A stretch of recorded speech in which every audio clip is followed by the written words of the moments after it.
Good afternoon. It's Wednesday, the 11th of January 2017, just after 1 o'clock. Welcome to UK Column News. I'm your host, Brian Gerrish. Of course, with me in the studio, Mike Robinson. And we're delighted to say we will be joined by live video Skype link by Alex Thomson, who will be bringing us Eastern approaches with reports from Holland and on the continent. Well, the sun has come out, and I think the sun has come out in politics because apparently we can absolutely trust Theresa May, our new Prime Minister. Yes, so the Telegraph highlighting this, and Theresa May sets up a blind trust to manage an estimated £145,000 share portfolio now she's Prime Minister. She didn't have this blind trust set up prior to becoming Prime Minister, so all the years of Home Secretary, she didn't worry too much about whether there was a conflict of interest in anything that she was doing. But now that she's got a broader portfolio, she now has to worry about conflicts of interest. So she's put these shares in a blind trust. And the Telegraph quoting a number 10 spokeswoman who said blind trusts are well-established mechanisms for protecting ministers in the handling of their interests, as they're not involved in any decisions on the management, acquisition, or disposal of items in the trust. She set it up when she became Prime Minister. And there's 6 others that are on the Register of Members' Interests from just before Christmas, who also have their financial affairs set up as a blind trust. Robert Buckland, QC, who's a Solicitor General, Baroness Neville Rolfe, Minister of State, Earl Howe, Lord Nash, Philip Dunn, Lord Keane. So the spokeswoman for number 10 was asked why a blind trust wasn't necessary when she was Home Secretary, and the response was that the Prime Minister has a far wider set of public duties than the Home Secretary. Accordingly, the blind trust was established when she became Prime Minister. And the other interesting aspect of this is that for the first time, she has mentioned her husband's relationship to the financial industry in her Register of Interests. Oh, so that wouldn't have applied as Home Secretary at all? No, apparently not.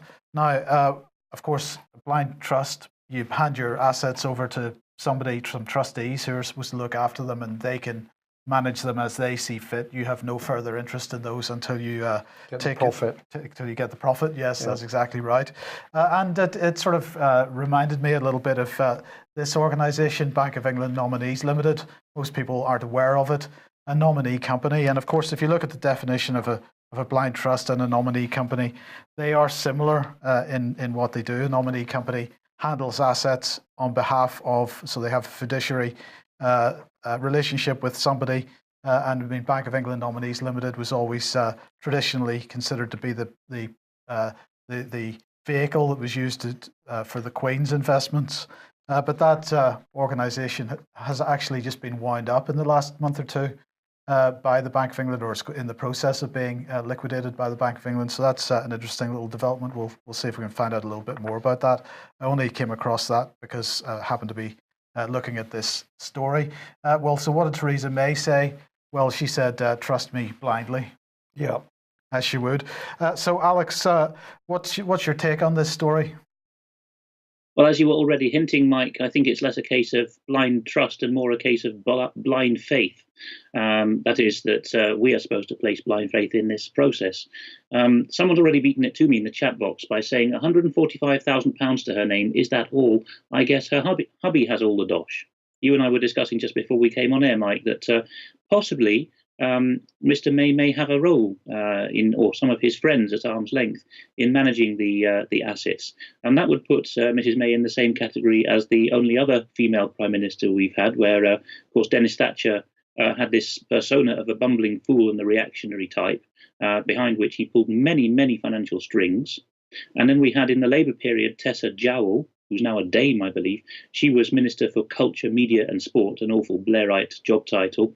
And of course, she was involved with the Olympic stuff, and it all got very embarrassing for her when her husband, David Mackenzie Donald Mills, Gordon Bowden always likes to give him the full name, was found laundering mafia money for Silvio Berlusconi.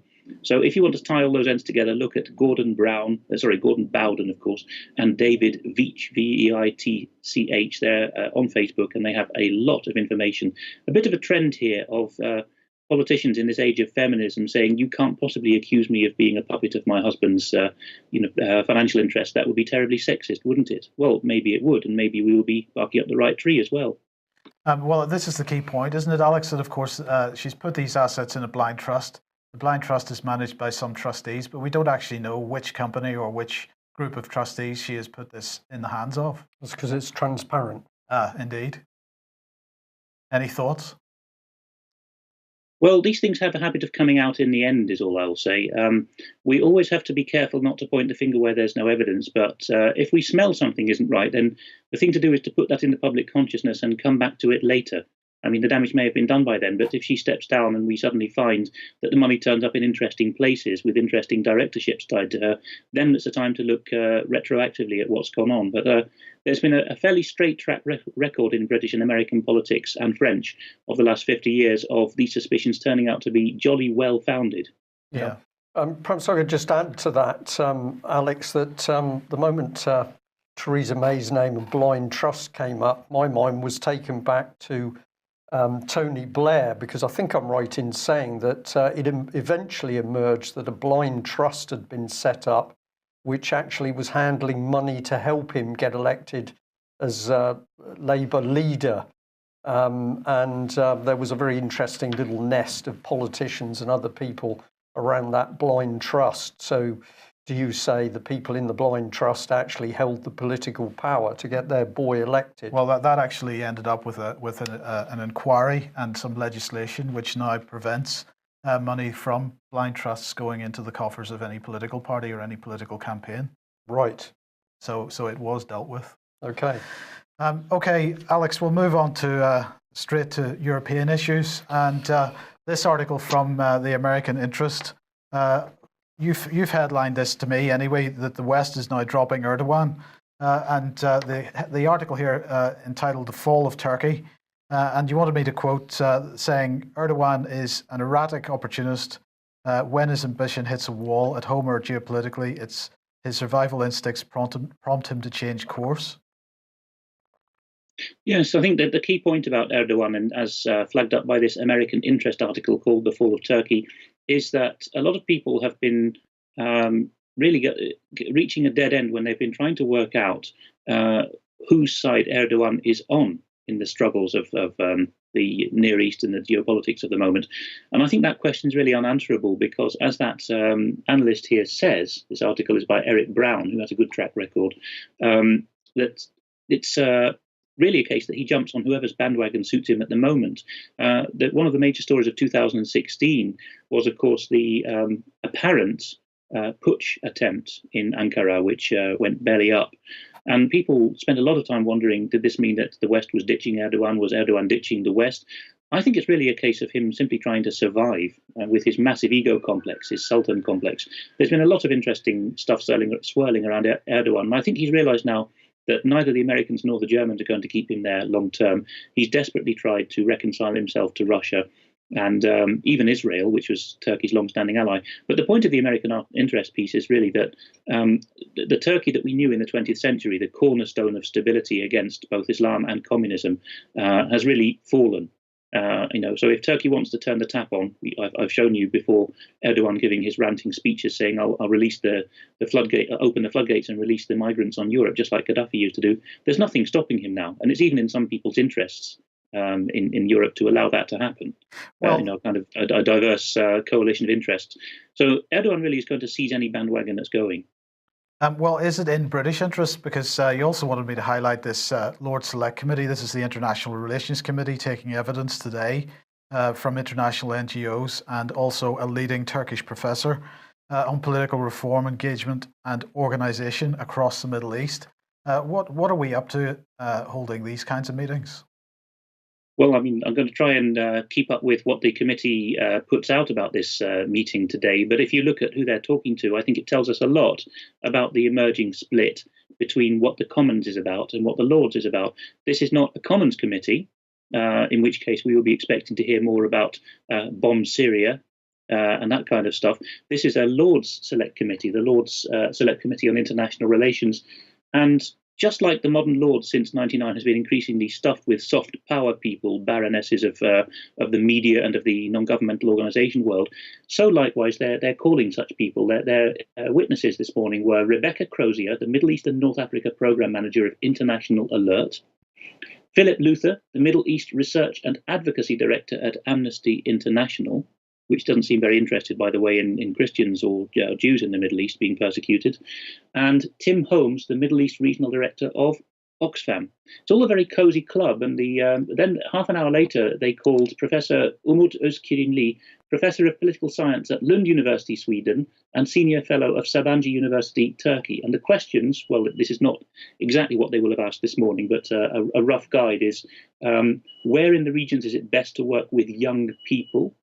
When relatively stable countries like Tunisia, Morocco and Lebanon, where there has been some progress in political reform, how can the UK most effectively support these gains and empower the moderate reforms? Reform. What further steps can we take to reassure you that the Britain has a rigorous procedure in place to scrutinise arms sales to the region?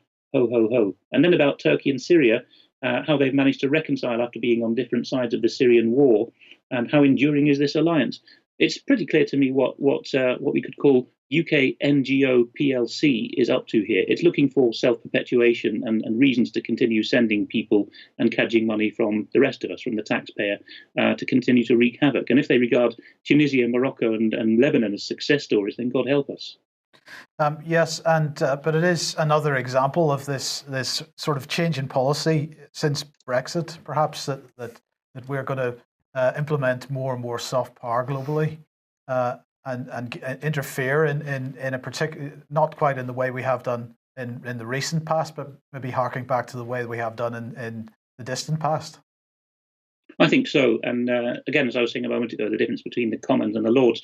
The Commons is largely full of egotistical and testosterone-laden business people, and that's just the business women. It's a very chest-beating environment these days. You go there really to make your mark and to be a hawk. The Lords increasingly is made up of people who were never in the Commons. They just did something for the nebulously defined public service or the third sector. They get stuffed in the Lords as a party nominee. And their approach is much more, how can we feel good about ourselves? How can we write virtue signalling large upon the canvas of the Middle East? This is even more insidious because, it's less of a destructive approach in kinetic terms, but ultimately it's about disregarding history and precedent and law and just imposing yourself so that you can feel good about yourself. And history teaches us that kind of benevolent tyrant is even worse. Okay, well, let's move on to Germany then. And fascinating article in FP. The West should hope that Merkel loses because it's the only way to defend the liberal democratic order, and that's to say goodbye to the German Chancellor. Give us a bit of background to what they're saying here. Well, Matthias Matthijs the author gives a bit of background himself by saying that a consensus has now emerged among foreign policy elites that Merkel is the last liberal woman standing. And of course, this is the ironic shot of the G7 in Japan. And of course, all the others have shuffled off the stage: Obama, Hollande, Cameron and Renzi.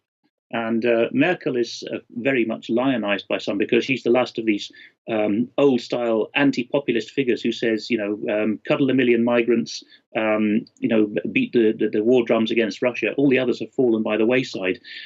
So Matthijs, who I think is a Dutchman, is okay. We can forgive him his slightly ropey English, but he's being so firm here as to saying that the liberal order should root for an alternative coalition. I mean, that's pretty strong language, even allowing for him not being a native speaker. He's basically saying that Merkel has outstayed her welcome and outlived her usefulness. And this is really quite something because certainly in America, anyone who's fiercely anti-Trump, particularly of the left-wing persuasion, has long been saying, well, look at Europe, Merkel is still providing moral leadership. So you can see that the tide is turning. And this is one of many articles where Foreign Policy, the magazine, is actually really reflecting since 2016 something a bit more realistic. I think grudgingly they're accepting that there's millions of people in the West who are no longer swallowing the government line on foreign policy. So they're having to give some kind of grudging concessions to us. And so is this European view of Merkel why the SPD leader and Vice Chancellor is saying that her austerity is going to be responsible for the breakup of the European Union? Yes, it could well be. This is Sigmar Gabriel, who, in the German system, because they try to have grand coalitions with the biggest right and left-wing parties on board, he's actually the vice-chancellor of Germany. That's not quite as an important role as it sounds, but he is effectively power-sharing with Merkel. And he's openly saying now to Der Spiegel, I mean, this is really unprecedented for Germany, which has always regarded the EU as a continuation of Germany by other means. That's Peter Hitchen's phrase from a YouTube lecture that's well worth watching. He's now saying that the EU may fall apart. Of course, being a socialist, his particular angle on that is, we're not giving enough handouts to people, the usual socialist claptrap. And if we don't give enough handouts, then the EU will break up. But the very fact that he's saying the EU may break up is utterly unprecedented. And if you think about SPD figures of the past, like the chancellors of the 70s, and then they would really be turning in their graves, because to them, if you give up the EU, then you really have to rethink German nationhood. And I don't think they're ready for that yet. Okay, and let's move on then to drones. The French army equipping themselves with mini drones from Thales. Now, I'm looking at the story here, and as usual, the French are buying French. They have got a small company in France called Merio, MERIO, which is the designer of this gyro-stabilized mini drone. The specifications are it's 15 kilograms, it can fly up to 30 kilometers from base, and it can be in the air for 2.5 hours. And all of those are a doubling of the previous capacity in the category of mini drone. But towards the end of this article, there's a mention of Watchkeeper, which is produced by Thales, a French company, of course, and it's in service with the British Army, it says. And it says at the bottom here that the Sagem Group, sorry, the Safran Group, SAFRAN, which owns Sagem, I think, is producing these drones now and is trying to export them to other countries. So I don't see what need the French army has at the moment for as many drones as they're ordering. The Department of Ordnance in France is ordering 210 of these to be in service by 2018 to 2019. The French don't have the kind of ground exposure that the British and American troops do, I think. So this could be a way of just stimulating the order book to get other countries to order these drones. It looks rather untoward. Or are they perhaps preparing for some domestic necessity? Well, that could be. I mean, if you look at the zones which have gone out of control of the French government now, the French acronym for them is ZUS. And if you just Google that search that as an image, search ZUS in France, you will find these zones urbaines sensibles, meaning sensitive urban areas, where the writ of the French government does not run because the police won't enter for fear of being assassinated. And if you look at the ZUS, it's a whole ring around Paris now, for example. So, 30 kilometers from base, I can imagine possibly some people in central Paris under a real or inflated threat from these rioting suburbs, actually, sending the drones out to bomb French suburbs, or at least, do some keyhole type assassinations. It's not beyond possibility. Interesting. So, Brian, what's going on with drones in this country then? Well, it's fascinating how the information comes together, because Alex picked up on that article of what the French are up to. Here we've got our Attorney General, Jeremy Wright, who is making a statement today about the law. And what seems to be happening is that they're about to, I think the word is adjust the law in order to give them more flexibility to use drones. Is this a bit of sort of retrospective correction? Indeed, and I'll come on to that aspect. But this is part of what has been reported by the Mail, at least. Jeremy Wright is saying the front line has irretrievably altered, and the law has to keep up with the changing times. That implies itself, or that the law has not kept up. Let's carry on through. He says civilians may die as part of preemptive strikes in a bid to save lives in Britain. So we're getting some interesting political spin in here. It's more or less, don't worry, we're going to kill a few people, but it's all in your best interests. And he goes on, countries need to be able to take necessary and proportionate action where there is clear evidence of armed attacks being planned and directed against them. So the use of clear evidence is particularly interesting, and we're going to comment on that. But let's have a little look at Mr. Wright himself. And what better place to go than number 5 Chambers? This is where he originates from. And what we find very quickly is this man does not appear to have any real experience. So at the bottom, there's a couple of cases listed. One is to do with football violence, and the other one is a VAT fraud. So I know that you can go to look at CVs of QCs on in a variety of chambers, and you can find page after page of very high-profile cases as they've built up their experience. This man does not appear to have any experience, and certainly no appropriate experience or valid experience, to the extent that even other barristers are picking up on it. So I believe we've shown a little bit of this in the past few weeks, but we've got Legal Cheek here. Go and have a look at that website. This was one of their images. Who is this guy? So pretty blunt to the point. This one here, reassuring that the new Attorney General, Jeremy, has experience in cases using a video link. So other barristers are basically picking up on the fact they have no idea who this man is. They have no confidence in his experience, but he seems to think he's very big because he's been able to use video links. And I think video links are going to get a mention a little bit later in the news. Here's another one. And this is a lady, Leisha Bond, saying he's my MP and he's useless and he's fully supported everything the government's wanted to do. So now we're starting to get an image of this man. And to cover your point, Mike, what's been going on? Well, if we go back to May last year, the BBC and The Guardian, as just two sources, were busy pointing out that we were killing people, and this appeared to be outside the law. And of course, the people operating the drones were putting themselves at risk of murder charges. So this is last year. So we're now seeing that we were killing people outside of the law. And then let's remind ourselves of Chilcot. So Blair, of course, didn't tell the truth about WMDs. So we force a war, a major war with major movements of assets. Nobody's responsible. Now we can set these drones to work. Who is going to be responsible? Alex, if you... Well, you go ahead. Yeah, I was just going to say, Alex, if you just want to comment on that initial phase of the information, I was then going to show the scale of the drone attacks. Yes, I'm seeing here that OUP's Who's Who 2013 says that Jeremy Wright's experience is in criminal law.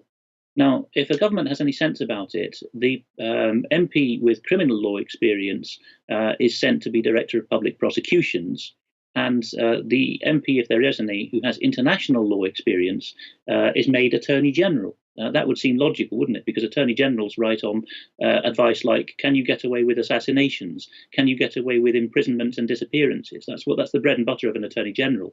And indeed, if it's not the year's 1982, then you also, as an Attorney General, get to sit in a closed meeting with Mrs. Thatcher and Leon Britton discussing how to cover up certain material.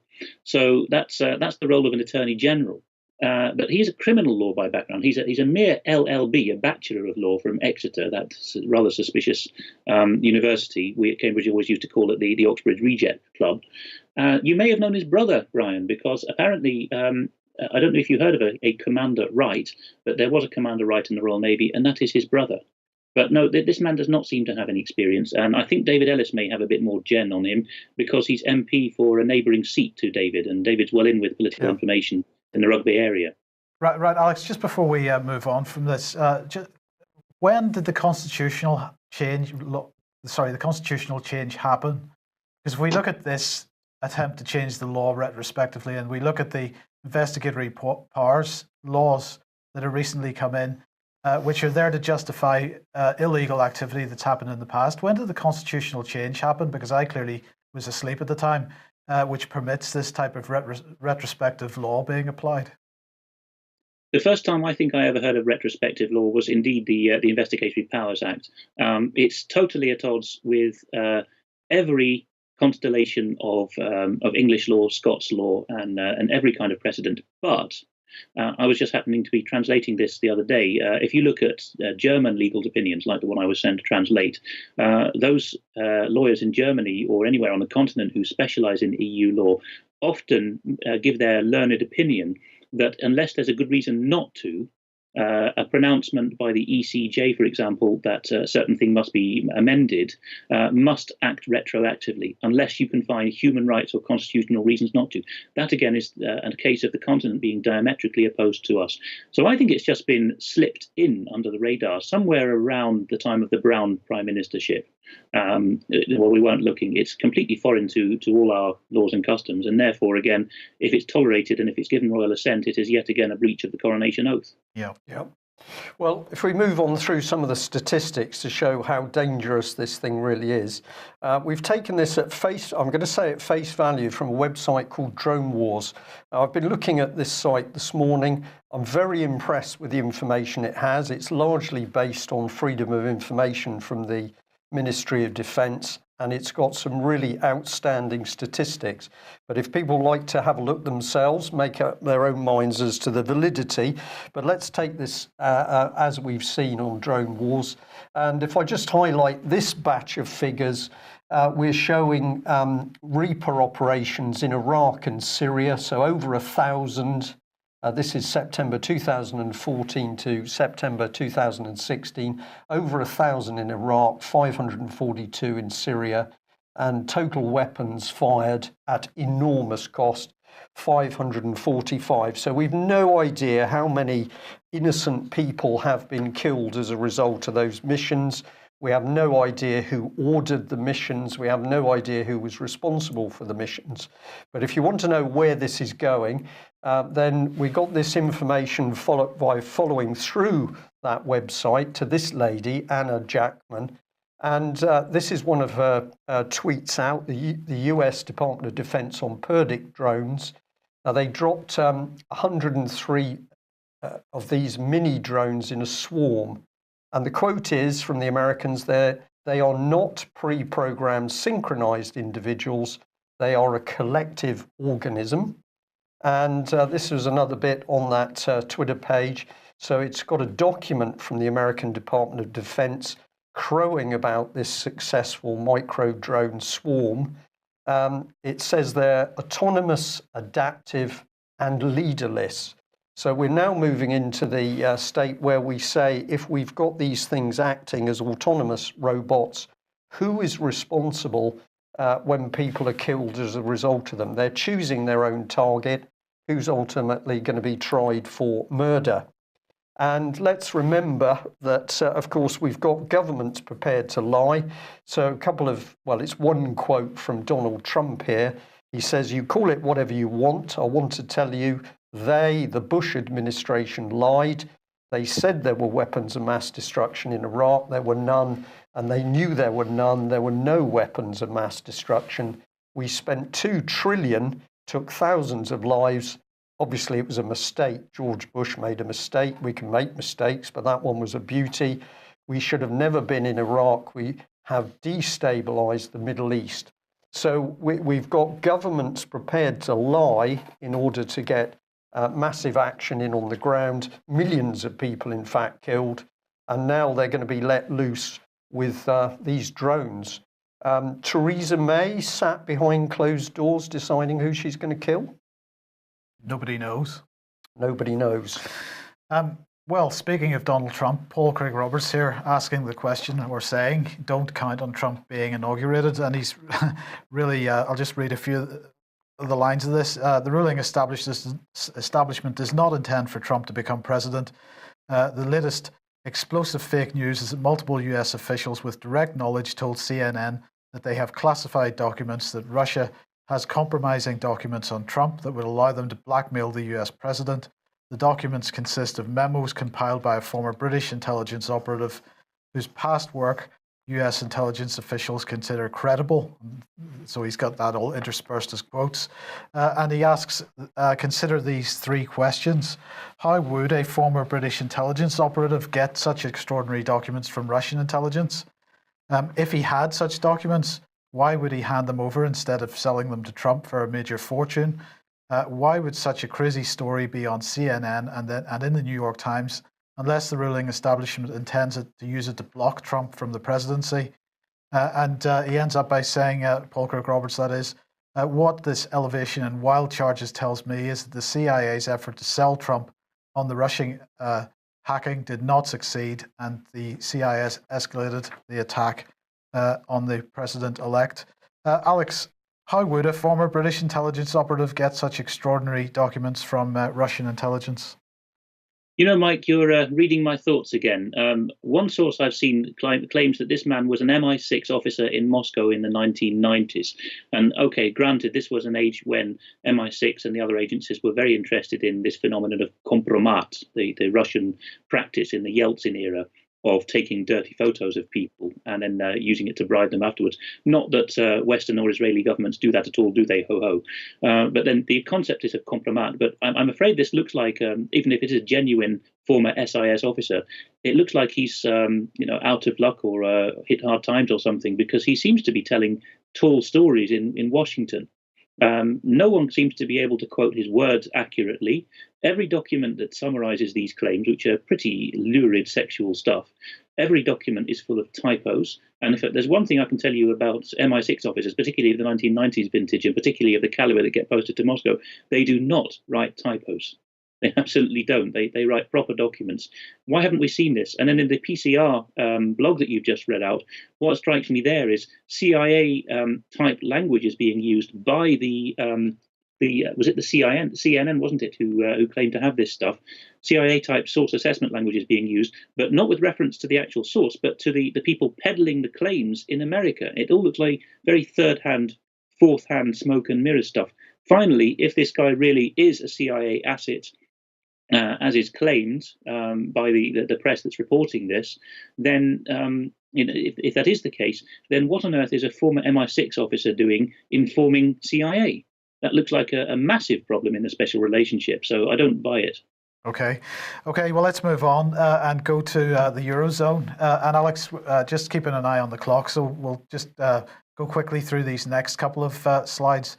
900 billion in extra debt this year. Yes, but if you work it out, it depends on how many people you think are still taxpayers in the Eurozone. But if you go for a sensible percentage, then it's somewhere between 3,000 and 4,000 euros per taxpayer extra debt, not total debt, extra debt just this year. And Les Echos, the French business paper, goes on to, it doesn't point out that figure, I had to work that one out myself, of course, but it goes on to point out that the countries that can least afford this debt are the ones taking the most. Italy is the black dot there that's borrowing the most, with a population much less than Germany and an economy much less robust than Germany, yet borrowing a lot more, so much more that it won't even disclose its annual borrowing in the way that the other Eurozone countries do. And then towards the end of the article, it's noted that countries are in a cleft stick now. They can't raise their interest rates too high. ECB, of course, does that for the Eurozone countries anyway.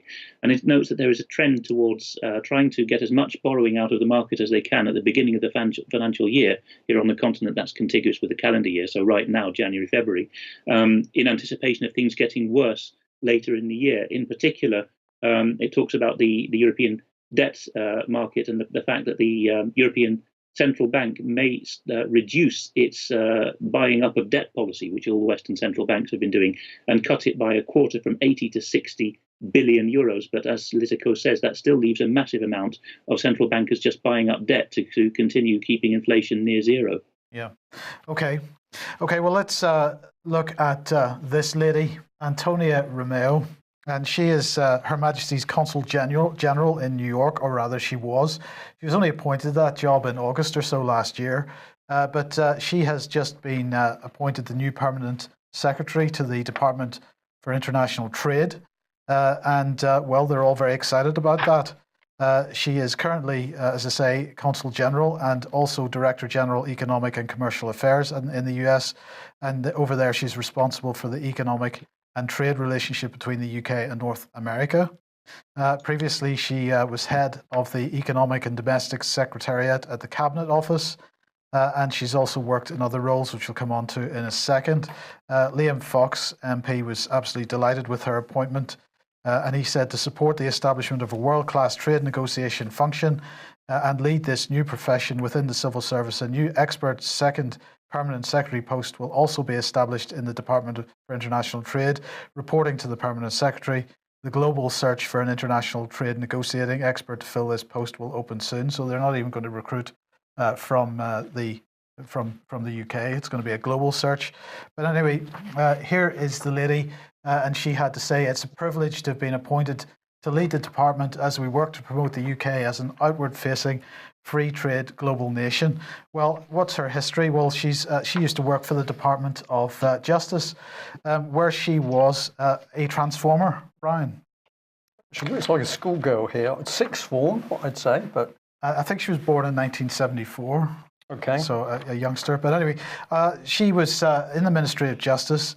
She was part of the transformation of justice, as it was called, transformation justice, and she was also really running the whole change agenda. So she is a major change agent. So she had this. She sent a mail out to them at some point in 2014, as she was heading up Transforming Justice at the time, saying, "Dear Transformers, under the Ministry of Justice's new structure, we will take on responsibility for scrutinising and assuring that Transforming Justice portfolio of programmes, a change we're making to reflect our increased focus on major programmes as a way to deliver reform, including the Transforming Rehabilitation Programme." She went on to say, "Here's what the Justice Committee said in their report on the budget and the structure of the Ministry of Justice. We welcome the achievements of the Transforming Justice Programme and uniting the Ministry behind this brand. This work has helped the department to coalesce around a common purpose. We further welcome the efforts that have been made to involve frontline staff in these changes at an early stage, and found evidence of the understanding of and commitment to the programme among staff at every level when we toured the ministry's headquarters on an open access basis." And then she went on to say, "So thank you to all Transformers for your support, ideas and enthusiasm over the last year. I look forward to continuing to transform justice with you."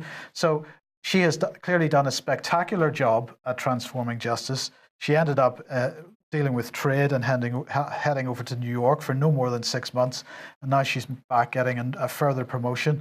But it was the issue of transforming justice, which I found particularly interesting in her career. Just before we move on, I should probably just highlight an alternative image of her, which is from a MySpace page. But anyway, this then brings us to back to you, Alex, because Lord John Thomas here talking about exactly this type of thing. And I've highlighted the beginning of this quote that you sent me, where he says, I envisage Skype or FaceTime or some other commercial product replacing completely the current video links. And of course, what he's describing is exactly the type of reforms in justice which Brian Levison's report was covering in the middle of last year, where they are absolutely separating the courts and justice and face-to-face contact with more and more electronic contact. And in fact, the point you're making here, Alex, is that from some of the stuff that he goes on to say, you're not even going to know whether you're facing a judge.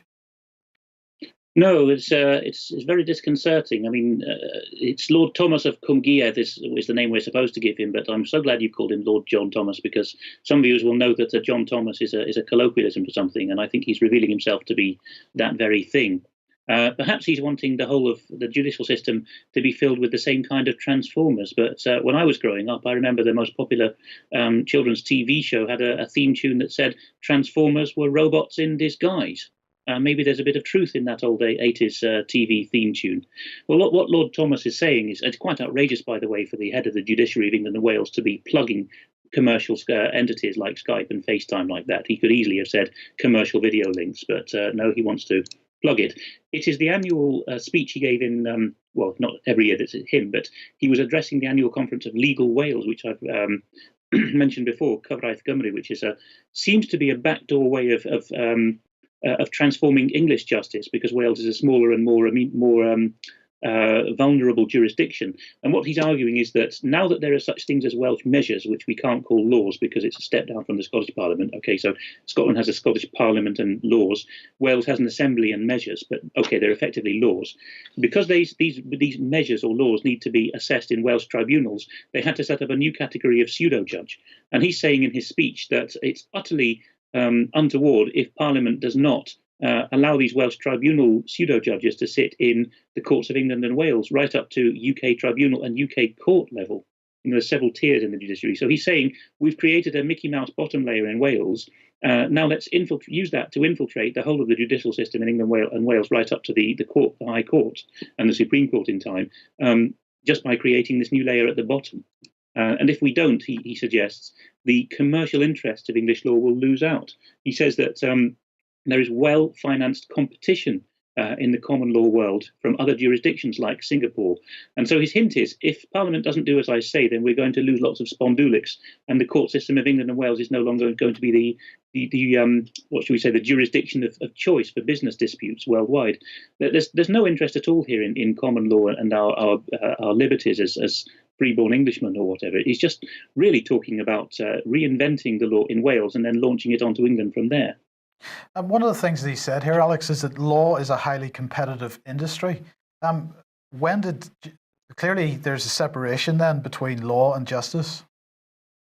Well, my father was a Mackenzie friend in the 80s, and often made a point, or one of his rhetorical points was, why does a Scotsman have to come to England to find out that there's no justice in England? But another one of his points is that he would say to the judges, I thought I was entering a court of justice here. And at one point, one of these friendly, old-fashioned Crown Court judges said, Mr. Thomson, please disregard whatever you've been told. When you came in today, you saw courts of law on the outside. These are not courts of justice. These are courts of law. So there is very much a difference. Law is a business, as you say. Yes. Well, let's follow through on that serious subject of replacing a personal appearance in court with a video link. And we'll come in through this article. It's from the Mail. This is a rant, and it's a rant because somebody has discovered that in some prisons, instead of just being able to go to the prison shop, prisoners can actually order from a very limited selection of things. They can order items from Amazon, and that can subsequently be delivered to them. For example, some prisoners may be allowed to have a radio, in a very simple, small, basic radio in their cell. And if they've collected enough money from their employment in the prison, they can order that via Amazon. But in this massive article, Tory MP Philip Hollowbone, a very appropriate name, jumps on the bandwagon and says, oh, this is disgraceful. This just shows how people are being pampered in prisons. Remember, we've got a breakdown of law and order in prisons at the moment.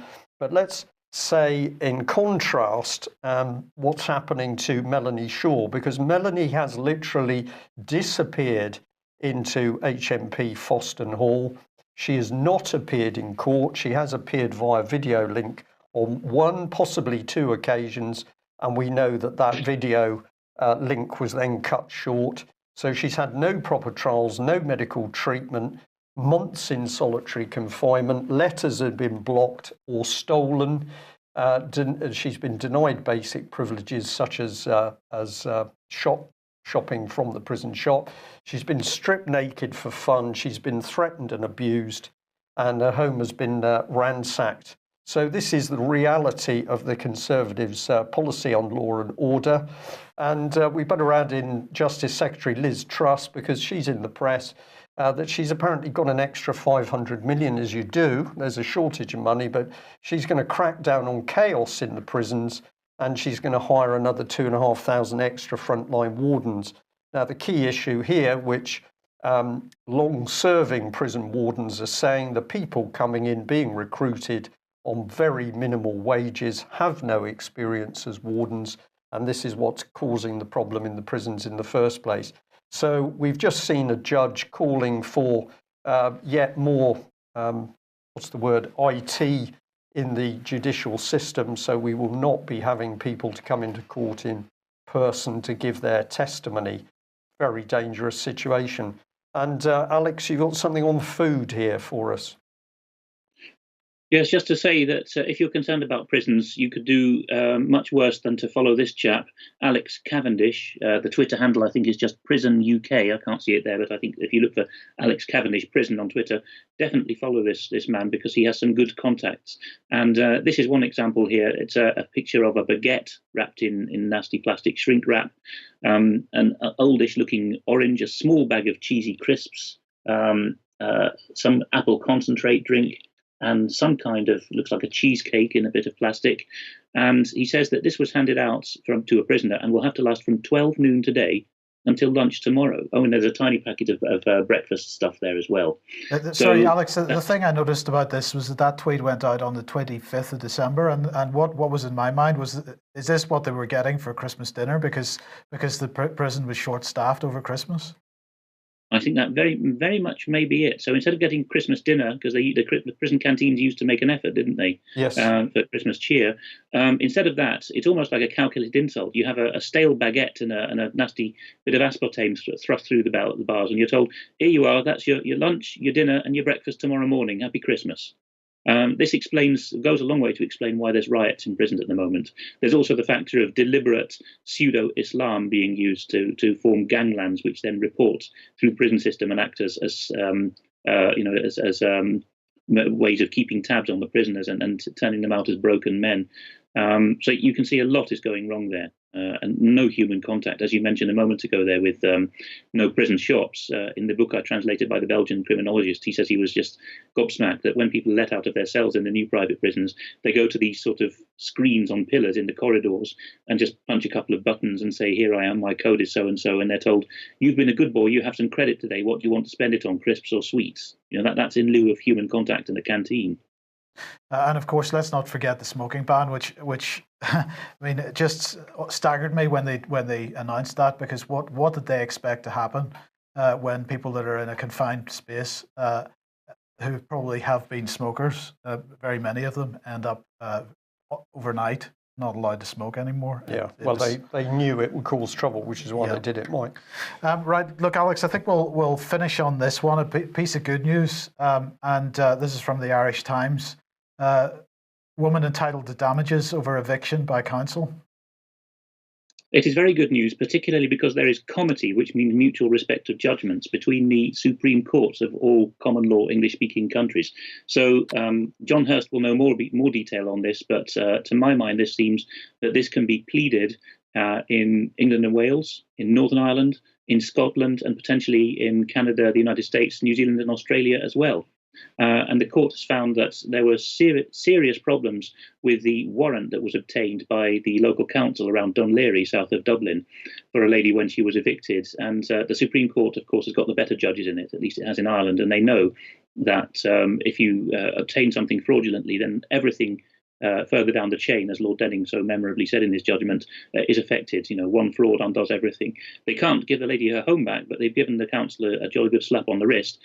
And I think it may be time that judges are becoming aware at the higher echelons that councils just tell barefaced lies when they obtain false warrants. Yeah, well, that's a good place to end. It is. Alex, thank you very much for joining us. As always, serious news. The state of the prisons and the drones is a key area which will encourage our viewers and listeners to look into themselves. If you like what we do, please consider taking out a subscription and or making a donation. We can only do what we do with your help. And as we have said repeatedly, we would like to expand the range of news that we're providing, and we would like to expand the number of people we're able to bring in on a daily basis. To do that, we need more financial support from you, our viewers and supporters. On that note, we'll say thank you very much. We'll be back same time tomorrow, and we'll be joined by David Ellis from Strategic Defence Initiatives. Join us then. Thank you. Bye-bye.